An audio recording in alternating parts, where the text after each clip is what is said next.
SWAT nga relief operation dagiti kamang iti Bureau of Fire Protection dito iya probinsya iti La Union, partikular ijay ili iti Bangar La Union.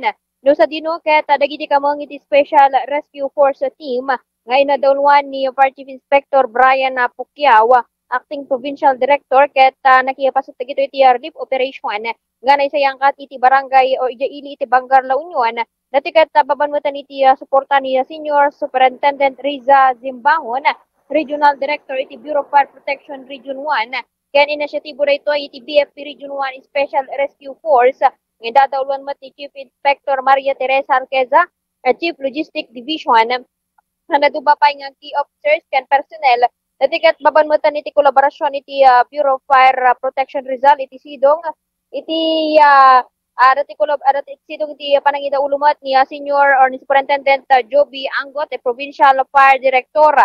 Tinasong relief operation ket adapay lang pakainaigan na dito iti panang tulong damat kadagito man residente nga naapektaran wenno ka nakarong nga naapektaran iti naglabas nga bagyo nga Maring iti napalabas nga bulan iti Oktubre. No sa dinukat tinagiragsakmat dagiti nagbalin nga benepisyaryo iti nasaw nga relief operation iti tulong empay kadakwada dagiti kameng iti Bureau of Fire Protection. Bombo M. Jortisa reporting para sa Pambansang Radyo ng Pilipinas, kan consistent #1 iti La Union, Basta Radyo. Bombo!